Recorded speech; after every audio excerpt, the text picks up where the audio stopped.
Selamat malam. Shalom. Shalom. Selamat tahun baru ya. Masih tahun baru kita ya. Januari 2023. Baik, Bapak Ibu yang dikasihi Tuhan, sebelum kita mendengar firman Tuhan, saya kembali mengajak kita untuk berdoa. Mari kita berdoa. Tuhan yang baik, Tuhan yang luar biasa, Tuhan yang sangat dahsyat.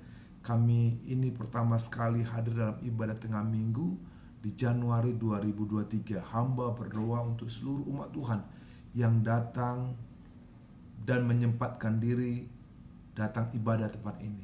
Tuhan, hamba berdoa, berikan kepada kami perjumpaan dengan Tuhan, karena kami tahu koneksi dengan Tuhanlah yang paling penting.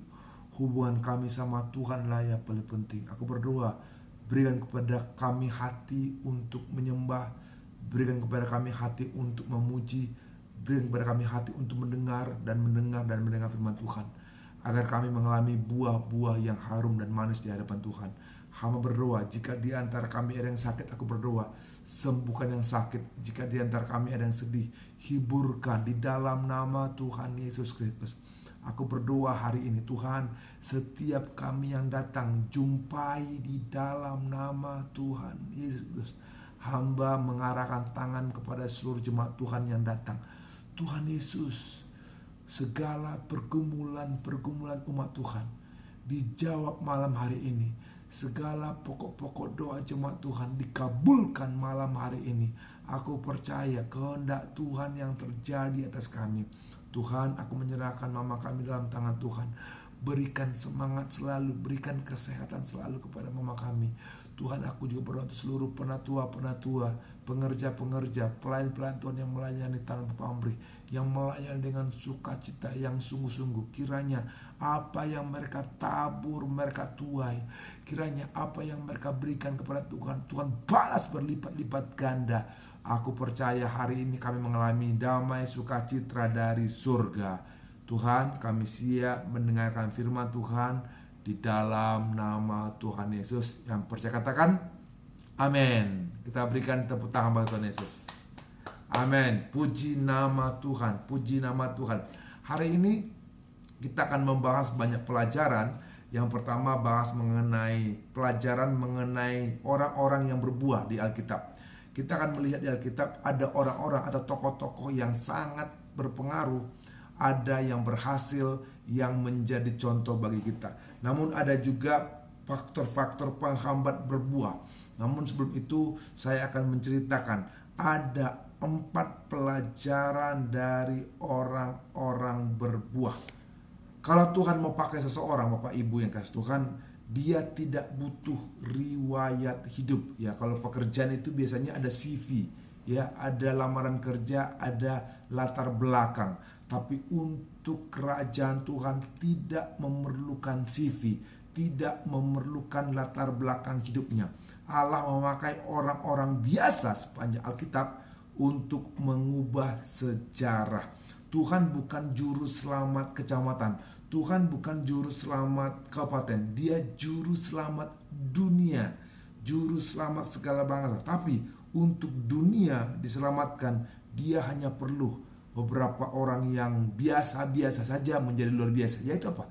Murid-murid Kristus, Petrus, Yohanes, Yakobus, manusia-manusia biasa, tukang ikan yang tidak terpelajar. Tuhan tidak bertemu mereka di sinagog, Tuhan tidak bertemu mereka di tempat-tempat terhormat atau kumpulan-kumpulan para DPR, NPR. Tapi Tuhan menemukan mereka di tepi danau Galilea. Mereka sedang bersihkan jala. Kenapa Tuhan pakai mereka luar biasa? Karena mereka diberikan Tuhan kepercayaan. Jangan coba datang dengan prestasimu, jangan coba datang Tuhan dengan CV-mu, jangan datang kepada Tuhan dengan cara-caramu yang lalu. Mari kita mau semuanya dengan cara Tuhan. Nah, dalam kehidupan ini ternyata ada 4 pelajaran penting untuk berbuah. Yang pertama, pelajaran mental. Nah, siapapun kita, Tuhan rindu memiliki di antara kita punya mental kerajaan Allah. Contohnya Yusuf. Yusuf itu punya mental. Kita tahu memang sebelum dia menghadapi bangsa Mesir, sebelum dia menjadi kepala ataupun pemimpin di Mesir, Yusuf mengalami banyak pelajaran mental. Ya, apa itu pelajaran mental? Pelajaran yang membuat mentalnya menjadi mental baja. Kita tahu Yusuf dibully, Yusuf dihina, bahkan Yusuf dijual, bahkan Yusuf dipenjara. Namun Yusuf masih punya mimpi. One day he will a star. Suatu hari nanti dia akan menjadi bintang. Suatu hari nanti dia akan menjadi pemimpin. Nah, ternyata mental pun mesti dilatih. Mental pun mesti diajari biar kita semua mendapatkan pelajaran-pelajaran dari Tuhan. Akhirnya setelah mental dari Yusuf matang, berbuah, barulah Yusuf menjadi pemimpin Israel. Ya, yang kedua, pelajaran emosional. Pelajaran emosional ini artinya dulu kita mengerti IQ, intelektual. Ternyata tidak cukup intelektual. Tuhan juga membutuhkan orang berhasil yang matang, berbuah, emosional. Orang-orang matang secara emosi. Orang-orang yang tidak cepat tersinggung dengan orang-orang sekitarnya. Orang-orang yang tidak cepat marah dengan situasi. Orang-orang yang tidak cepat dengan mengambil keputusan. Kenapa? Orang yang mengambil keputusan saat marah biasanya keputusannya keputusan keliru. Tapi orang yang menjaga emosionalnya itu orang yang sabar. Contoh dari Alkitab adalah Ruth. Ruth ini punya mertua namanya Naomi. Naomi punya anak. Anaknya ini menikah sama Orpa sama Ruth, kita tahu itu. Nah, Naomi suaminya meninggal. Orpa suaminya meninggal. Ruth suaminya meninggal. Semua suaminya meninggal. Kita tahu ceritanya. Kemudian Naomi bilang sama si Orpa sama Ruth, udahlah, kita udah janda, pulang aja lah, pisah aja lah kita. Orpa kembali ke duniamu, Ruth kembali ke duniamu, saya kembali ke tempat saya. Mereka menangis. Udah, putuskan saja. Akhirnya si Orpa kembali ke dunia lamanya. Tapi si Ruth tidak kembali ke dunia lamanya. Dia ikut Naomi. Mama, kemana pun mama pergi, siapapun Tuhan, mama, aku ikut dan ikut menyembah Tuhan ya mama. Benar, Naomi itu menyembah Tuhan yang benar. Ruth juga akhirnya mengambil keputusan. Dia tidak ikut dunia lama, dia ikut kehidupan mamanya, yaitu kehidupan Naomi. Naomi kembali ke negerinya dan Naomi bertemu dan mengajak Ruth berkenalan dengan kerabatnya yaitu Boaz. Karena Ruth punya emosional baik, Naomi punya emosional baik, maka Ruth dipromosi dan matang menikah dengan Raja Boaz. Ruth yang miskin, Ruth yang sederhana, Ruth yang menderita karena emosionalnya bisa terjaga, maka Ruth menikah dengan Boaz.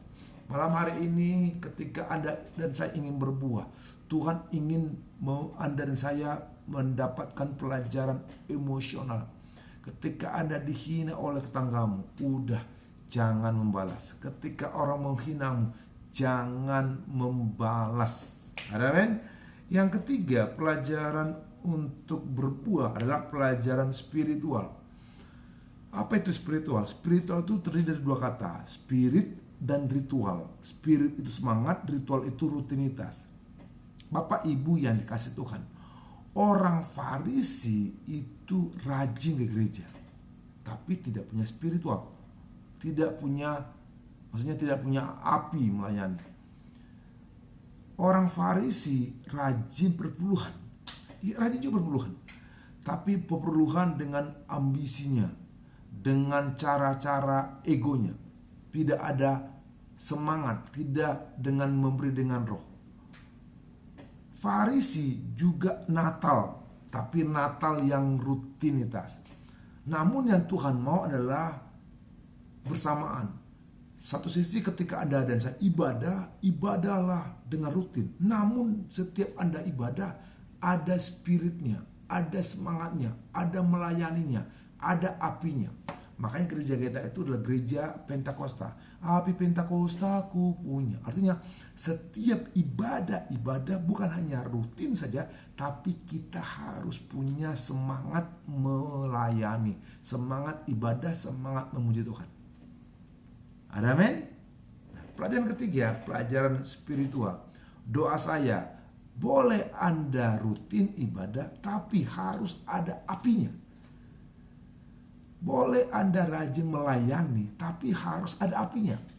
Contoh dari kitab itu adalah Daniel. Daniel ini punya banyak musuh. Semua dibenci oleh kalangannya. Dia di pemerintahan. Mereka mencari kesalahan. Mereka melihat, Daniel ini gak benar lah, digosipin. Namun Daniel ini punya hubungan yang rutin sama Tuhan. Mereka lihat, mereka intip, mereka lacak. Benar, Daniel satu waktu setiap rutinitas dia menyembah Tuhan dengan semangat. Dan tidak heran ketika Daniel dilempar ke gua singa, tidak heran Tuhan membela Daniel.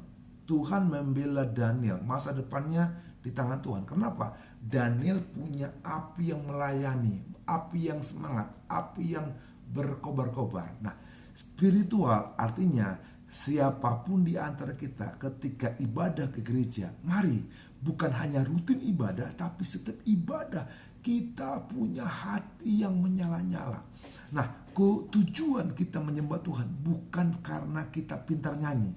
Tujuan kita ibadah bukan karena kita pintar main musik. Tujuan kita memuji Tuhan bukan karena suara 1, suara 2, suara 3. Tapi kenapa? Tuhan mau ada terkoneksi, terhubung hati kita sama Tuhan. Ada amin? Ada amin? Nah, doa saya hari ini ketika kita berdoa nanti, mari berdoalah dengan sungguh-sungguh. Berdoalah dengan api, berdoalah dengan gelora. Tuhan Yesus, berdoalah dengan sesuatu yang berikan terbaik. Give you best. Itu artinya spirit. Nah, rutin, rajin-rajinlah ibadah. Rajin memberi perpuluhan, rajin melayani, rajin doa syafaat. Sekalipun tidak ada yang suruh berdoa, rutin berdoa. Ada amin? Nah, yang keempat, pelajaran keempat untuk orang-orang berbuah adalah pelajaran fisik. Bapak Ibu yang dikasih Tuhan, Alkitab bilang gini dalam 1 Timotius 4 ayat 8. 1 Timotius 4 ayat 8. Latihan badani terbatas gunanya. Memang latihan badani terbatas. Namun ternyata ada tulisan latihan badani, latihan fisik. Pak, Bu, kalau kita sehat itu berkah. Namun apa artinya kalau kita punya sawit banyak tapi sakit-sakitan? Apa artinya kalau mobilnya kita lebih dari 1 tapi sakit-sakitan? Ternyata olahraga itu penting. Jaga fisik itu penting. Jaga makan itu penting. Rata-rata banyak orang meninggal karena apa? Sembarang makan. Banyak orang meninggal karena apa? Tidak jaga fisik. Saya punya teman banyak lah. Urapannya luar biasa. Urapannya spektakuler. Tapi cepat mati. Kenapa? Tidak jaga makan. Semua dimakan. Boleh makan enak, tapi jangan lupa olahraga. Ya olahraga mungkin jalan kaki ya. Berapa keliling lah. Itu. Nah, hari ini saya mengajak Bapak Ibu dan semua jemaat Tuhan. Ada 4 pelajaran dari orang-orang berbuah. Yang pertama, pelajaran mental. Ternyata dimanapun kita, Tuhan latih mental kita. Tidak mau mental-mental pengecut.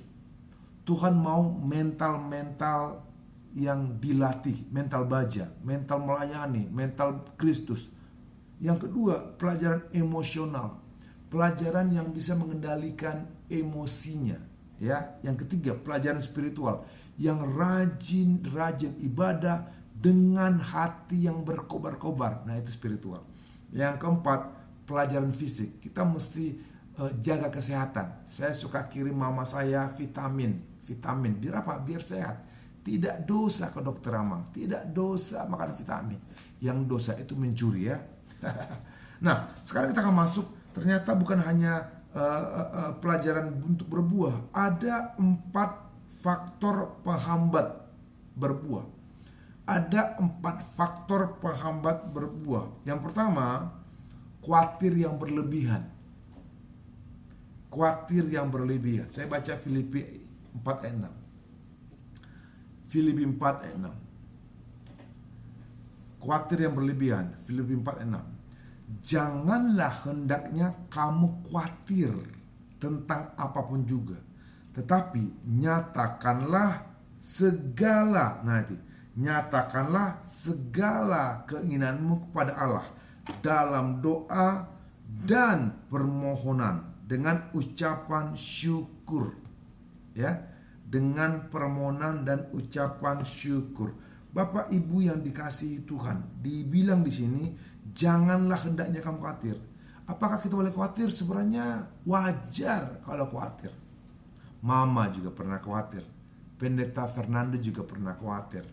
Ya, siapa lagi? Lai Artonang pernah juga khawatir. Para penatua saya yakin pasti pernah khawatir. Khawatir itu tidak dosa. Tetapi khawatir yang berlebihan itu yang berbahaya dan menghambat berbuah. Khawatir yang berlebihan menghambat buah-buah dalam kehidupan kita. Allah bilang gini, kalau kamu khawatir, jangan nyatakan khawatirmu kepada orang lain. Tetapi kalau kamu khawatir, nyatakanlah kepada Allah. Jadi kalau khawatir misalnya mengenai biaya sekolah anakmu, Tuhan, jangan ceritakan kepada tetanggamu. Oh, ida bereng bang, dang boyo margara ongkos nih dadanakon. Itu khawatir. Amang ya mang, dang harong boras nami. Itu khawatir. Amang ya mang, listrik tamanai, cabai tamanai, semua tamanai. Itu khawatir. Tetapi ketika Anda khawatir, nyatakan khawatirmu kepada Tuhan. Seperti ini, Tuhan, lihatlah sudah ada tagihan sekolah anak. Ya kan? Kita bilang gitu kan? Janganlah hendaknya kamu khawatir tentang apapun juga, tetapi nyatakanlah khawatirmu, nyatakanlah dalam segala hal keinginanmu kepada apa? Kepada Allah. Sekali lagi, jangan nyatakan khawatirmu kepada orang lain. Jangan nyatakan khawatirmu kepada tetanggamu. Jangan nyatakan khawatirmu kepada sahabatmu. Percuma. Nyatakan khawatirmu kepada Tuhan. Dan permohonan dengan ucapan syukur. Jadi ada 2 cara nih agar kita tidak khawatir berlebihan. Yang pertama, ketika kita punya khawatir, itu di hati dan di pikiran bergejolak. Nyatakan khawatirmu kepada Tuhan Yesus. Tuhan Yesus, aku ingin dapat jodoh. Nah, setelah nyatakan itu, nyatakan dengan jawab syukur. Tuhan, aku percaya jodohku sudah dekat. Aku percaya aku akan menikah dengan segera. Itu ucapan syukur. Terima kasih Tuhan buat jodoh yang pasti datang dalam hidupku. Amin. Tuhan, aku rindu punya rumah. Aku tidak punya rumah Tuhan. Aku khawatir tidak punya rumah. Aku terlunta-lunta. Pindah sana, pindah sini. Aku berdoa. Tuhan, kiranya Tuhan berikan rumah kepadaku. Aku bersyukur rumahnya sudah kau siapkan bagiku. Dan suatu hari nanti segera rumah itu akan ku tempati. Itu yang benar. Jadi khawatir berlebihan itu menghambat berbuah. Ada lagu, ya kita tahu. Jangan kamu khawatir, burung di udara dia pelihara. Jangan kamu khawatir, bunga di padang dia hiasi. Ya sama-sama. Jangan kamu khawatir apa yang kau makan, minum, pakai. Jangan kamu khawatir, Bapa di surga memelihara. Katakan jangan kamu khawatir. Jangan kamu khawatir. Tunjuk. Burung di udara dia pelihara. Kata temanmu, jangan kamu khawatir. Bunga di padang dia hiasi. Jangan kamu khawatir apa yang kau makan, minum, pakai. Jangan kamu khawatir, Bapa di surga memelihara. Katakan aku tidak khawatir. Burung di udara dia pelihara. Aku tidak khawatir, bunga di padang dia hiasi. Aku tidak khawatir apa yang ku makan, minum, pakai.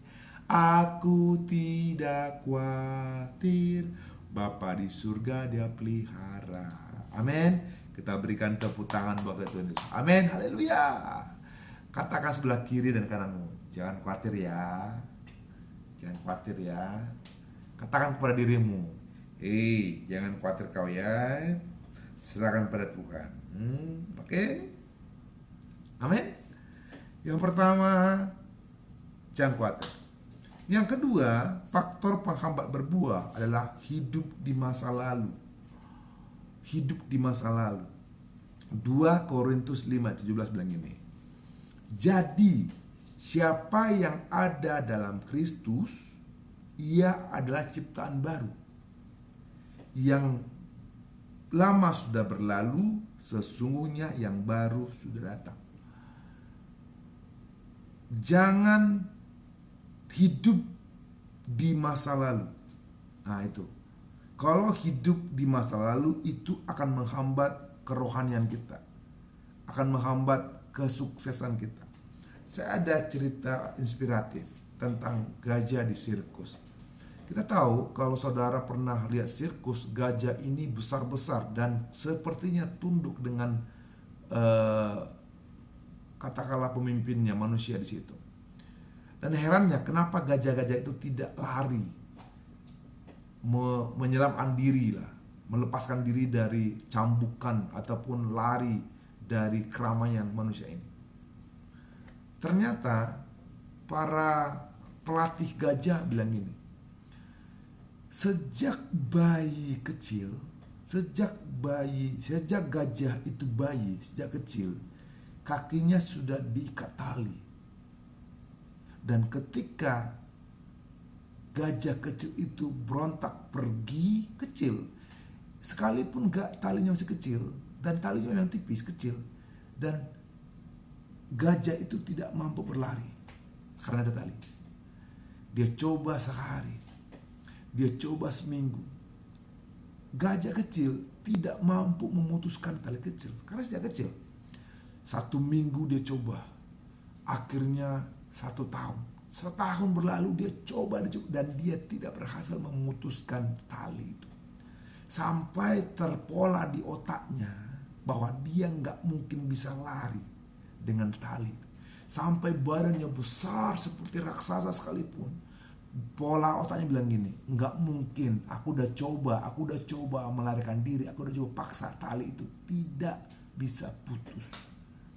Nah, makanya gajah tidak mau lagi berlari. Karena apa? Dia pikir masa lalu ketika dia kecil, rantai itu mengikat kakinya dan dia tidak bisa lari. Kadang-kala kita hidup itu jadi seperti gajah yang diikat di sirkus. Kita takut memulai, kenapa? Trauma masa lalu. Kita takut pacaran, kenapa? Takut ditolak, pacarnya nolak terus. Jadi gak nikah-nikah. Kita takut buka usaha, kenapa? Ketika kata buka warungnya gagal. Dan kita pikir kalau aku buka lagi, gagal lagi. Kita pernah mau coba lamar kerja. Sesudah 10 lamar kerja ditolak. Kita pikir ditolak terus. Atau mungkin kita coba berdoa. Sudah 1000 kali doa, tapi gak dijawab. Makanya tidak mau mencoba. Karena apa? Hidupnya di masa lalu. Bapak Ibu yang saya kasih dalam Kristus, orang yang hidup di masa lalu tidak bisa berbuah. Orang yang trauma dengan masa lalu tidak bisa berkembang. Nah, hari ini lepaskan dirimu oleh kuasa Roh Kudus. Tuhan lepaskan tali ikatan masa lalu saudara. Lepaskan itu demi nama Tuhan Yesus. Amin. Jadi siapa yang ada dalam Kristus, ia adalah ciptaan baru. Yang lama sudah berlalu, sesungguhnya yang baru sudah datang. Mari coba lagi, gak apa-apa. Coba lagi, coba usaha, coba bertanam, coba jualan, coba usaha. Tidak apa-apa, Tuhan menyertai kita. Yang ketiga, faktor ketiga penghambat berbuah. Yang ketiga, suka mengatakan hidup itu susah dan menderita. Ya, hidup itu susah dan menderita. Orang yang bilang susah sekali hidup ini, pusing kali hidup ini, pala kali aku, itu orang-orang yang akan menderita dan tidak berbuah. Satu ilustrasi mengenai seorang ibu. Seorang ibu ini 9 bulan mengandung dan dia akan melahirkan. Namun sebelum dia melahirkan, ibu ini akan membawa bayinya, janinnya kemanapun dia pergi. 1 bulan, 2 bulan, 3 bulan. Memang pasti dia akan keringat, pasti dia akan kecapean, pasti dia menderita dalam kehidupannya. Namun kenapa ibu-ibu bisa bertahan 9 bulan? Karena apa? Dia lihat masa depan. Dia lihat nanti bayinya akan lahir. Makanya dia tahan 9 bulan. Makanya gak mungkin kalau pria hamil gak tahan, paling 1 bulan udah lari dia, gak mau dia punya bayi. Tapi kalau wanita bisa bertahan 9 bulan. Karena apa? Pikirannya memikirkan suatu hari nanti, 9 bulan nanti pasti dia dapat bayi. Dia pikirkan bayinya. Dia gak mikirkan penderitaannya. Dia gak mikirkan kesusahannya. Dia pikirkan bayi yang lahir. Mari pikirkanlah hidupmu bahagia. Pikirkanlah hidupmu damai sejahtera. Gak usah pusing-pusing kita. Yang keempat, 4 faktor penghambat berbuah. Yang 4, suka menunda, alias selalu berkata saya masih ada waktu. Saya masih ada waktu. Bapak Ibu yang dikasihi Tuhan, sepanjang musim dingin ada seekor beruang biasanya berhibernasi, tidur dalam jangka waktu lama. Untuk itu mereka perlu menimbun cadangan lemak secukupnya dan sebelum musim dingin datang. Ada seekor induk beruang menyuruh anaknya untuk mengumpulkan itu. Namun anak ini suka menunda-nunda dengan alasan masih banyak waktu, sehingga bisa membawa kematian kalau ketika tidak ada cadangan makanan di musim dingin. Sama dengan hidup kita. Kita mesti belajar tepat waktu. Kita mesti belajar tanpa alasan, tanpa tunda-tunda, tanpa kasih excuse, tanpa banyak alasan. Tuhan mau kita tidak berlambat-lambat. Alkitab bilang dalam Amsal 6:9, hai pemalas, berapa lama lagi engkau berbaring? Bilakah engkau akan bangun dari tidurmu? Jangan tunda kalau berdoa, jangan tunda kalau ke gereja. Udah, kalau kita ke gereja on time, mulai ibadah on time. Kalau kita berdoanya on time, sehingga kita berbuah tepat pada waktunya.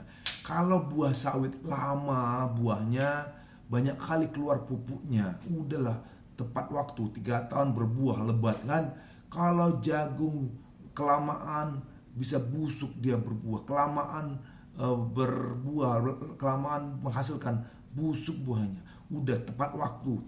Tuhan mau semuanya tepat waktu. Alkitab berkata Yesus akan bangkit 3 hari, bukan 4 hari. Hari yang ketiga dia bangkit, dia bongkar itu semuanya.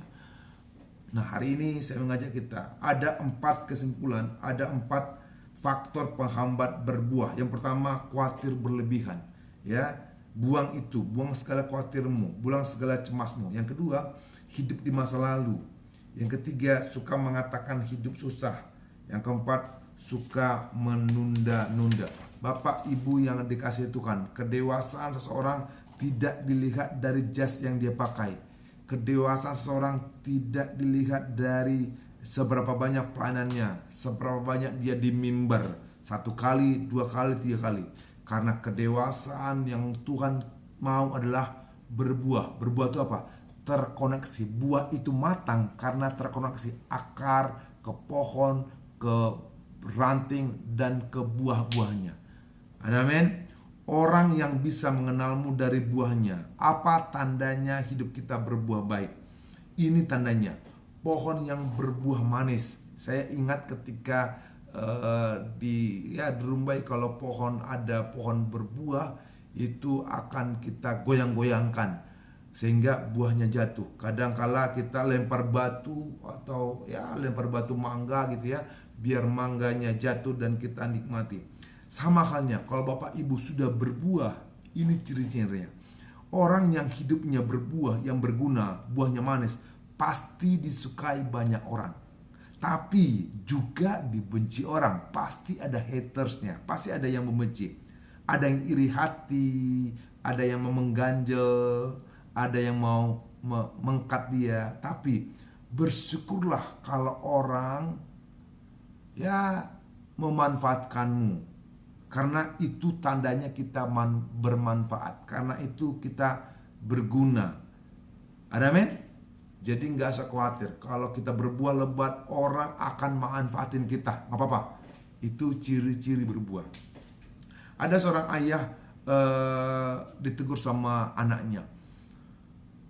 Ayahnya bilang gini sama anaknya. Karena anaknya bertanya, "Papa, kenapa Bapak sering berdoa? Padahal Bapak tak miskin. Papa, kenapa Bapak sering berdoa? Padahal ekonomi kita tetap biasa saja." Kemudian ayahnya bilang gini, "Ayah, papamu sering berdoa. Dan ketika sering berdoa, banyak yang hilang." Apa itu yang hilang? Kekhawatiran, kemarahan, depresi, kecewa, sakit hati, ketamakan, kebencian, kesombongan. Setiap ayahmu berdoa, ayah tambah tenang. Kadang-kala doa itu bukan untuk cari harta. Doa itu untuk menghilangkan iri hati. Doa itu untuk menghilangkan kecewa. Doa itu untuk menghilangkan khawatir. Doa itu untuk menghilangkan kebencian. Doa itu untuk menghilangkan segala kesombongan. Mari, orang berbuah, berdoalah. Orang berbuah, berdoalah. Kadangkala jawaban atas doa kita tidak selalu melalui tentang harta-harta, tapi doa itu akan menghilangkan segala kelemahan-kelemahan kita. Amin. Kita berikan tepuk tangan bagi Tuhan Yesus. Amin. Saya berdoa hari ini, di doa malam ini, semua kita tidak perlu khawatir, karena Tuhan pasti buat kita berbuah. Amin. Kita angkat pujian. Yesus, kau sungguh baik. Yesus, namamu indah. Ku mau memujimu, ku selalu pujimu. Mari angkat kedua tangan ke surga. Ku mau memujimu, ku selalu pujimu. Ku mau menyembahmu, ku selalu sembahmu.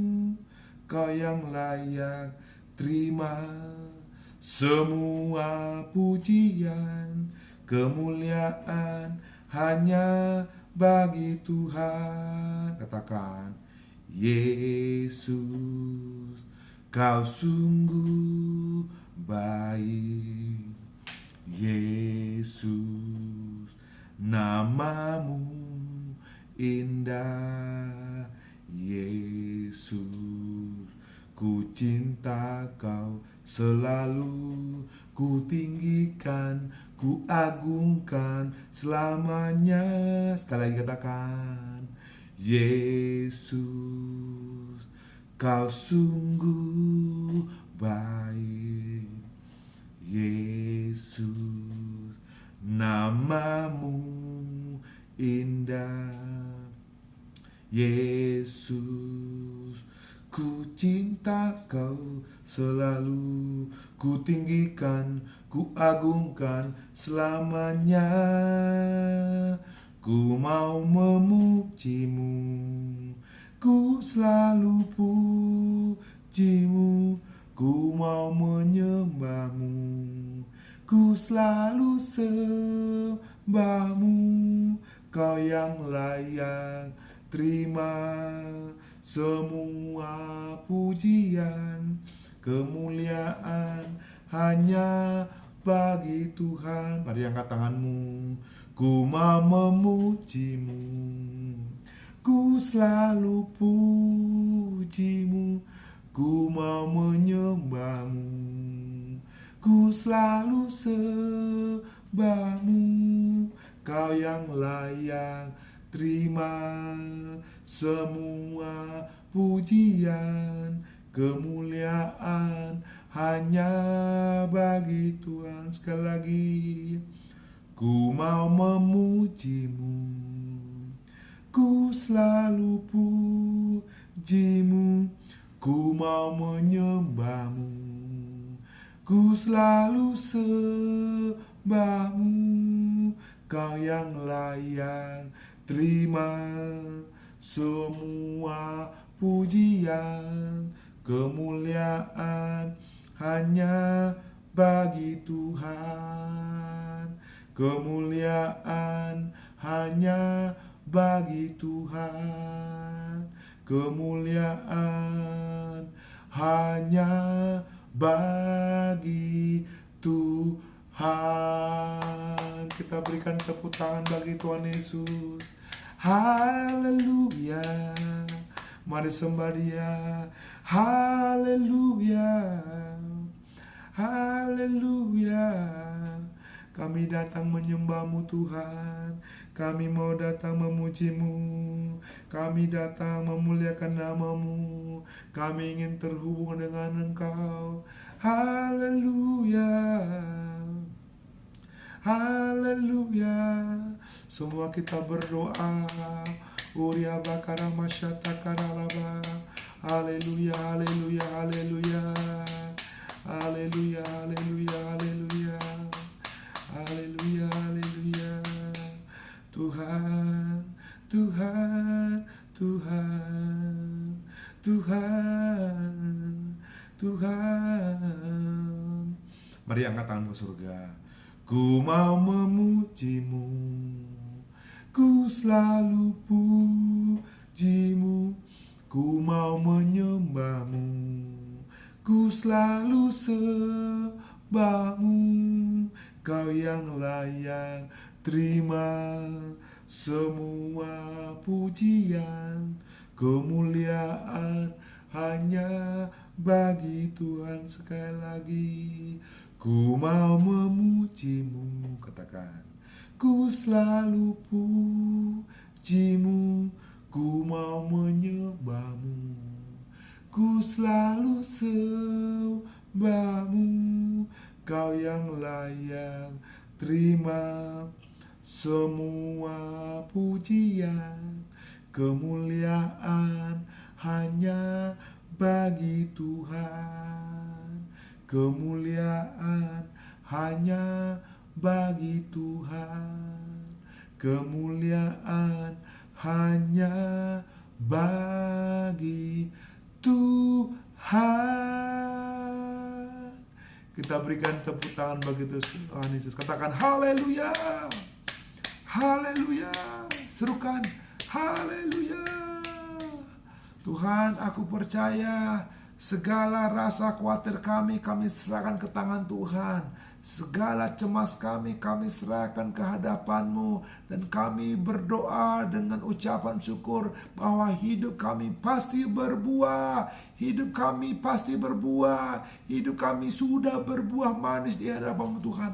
Bagian kami percaya berbuah manis dalam kehidupan kami, keluarga kami, pekerjaan kami, bisnis kami, usaha kami, ladang kami, warung kami. Kami selalu berkata, terima kasih Tuhan Yesus. Terima kasih Tuhan Yesus. Kami terima kebahagiaan dari surga yang tidak bisa diganggu dunia ini. Karena sukacita itu, bahagia itu langsung dari surga. Apa yang kami ikat di bumi, terikat di surga. Apa yang kami lepaskan di bumi, terlepas di surga. Hari ini aku berdoa, berkati seluruh jemaat-Mu di GPD Samuel. Tuhan berkati, Tuhan berkati, Tuhan berkati dalam nama Yesus. Dalam nama Tuhan Yesus. Haleluya. Haleluya. Aku percaya 2023 tahun berbuah lebat bagi seluruh keluarga kami. Di dalam nama Tuhan Yesus, katakan berbuah lebat bagi keluarga kami, berbuah lebat bagi keluargaku, berbuah lebat di dalam nama Yesus. Aku berdoa 2023 doa kami dikabulkan. Amin, amin, amin, amin. Terima kasih Tuhan Yesus, terima kasih buat segalanya. Datanglah kerajaan-Mu, jadilah kehendak-Mu di tempat ini seperti di sorga. Haleluya, haleluya. Terima kasih Tuhan, terima kasih. Di dalam nama Tuhan Yesus yang percaya katakan amin, amin. Tuhan berkati. Shalom, shalom, shalom. Puji Tuhan.